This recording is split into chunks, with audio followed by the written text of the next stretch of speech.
রসুল বলছেন যখন অশিক্ষিত অথর্ব চরিত্রহীন মানুষগুলো সমাজের নিকৃষ্ট মানুষগুলো শাসক রূপে আবির্ভূত হবে ফান্তাজিরু সা কিয়ামতের অপেক্ষা করো।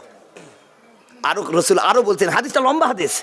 আল্লাহর রসুল বলছেন শোনো কিয়ামত কখন হবে, যখন লোকেরা স্ত্রীর কথা শুনবে, মায়ের কথা শুনবে না। আজ আমরা স্ত্রীর উপরে কথা বলতে পারি ভাই? মা ভুলে গেছে, মায়ের কথা শুনি না। আল্লাহর নবী বিশ্ব নবী বলেন যখন পুরুষেরা তার স্ত্রীর আনুগত্য করবে, মাকে ভুলে যাবে, বন্ধুকে কাছে টেনে নেবে, বাপকে দূরে সরায় দিবে। একজন মানুষকে বলা হবে লোকটা খুব ভালো মানুষ, বিশ্বাস করে 1 লাখ টাকা আমানত রাখবেন, খাইয়ে ফেল দিবে। এটাকে আমার কথা রসুল 1400 বছর আগে ভুলে গেছে, আর এখন মনে হচ্ছে খাপে খাপ মুনতাজের বাপ, একদম মিলি যাচ্ছে।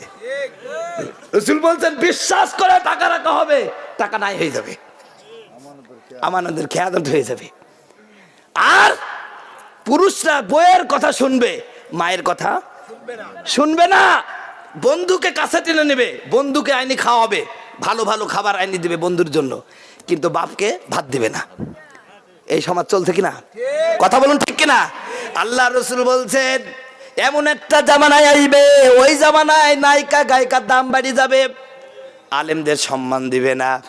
সাকিব খান বিনা কইরি সন্তান বানাই দিছে 5 বছরের, কোনো বিচার নাই। কথা বলুন ঠিক কিনা? মামুন লোক বউ নিয়ে রিসোর্টে গেল, কাবিন নামা নাই, লোকটাকে অবৈধ বানাই দিল। কথা বলছে না? কথা বলছে না? আল্লাহর রসুল বলছে ফান্তাজিরু সা কিয়ামতের অপেক্ষা করো।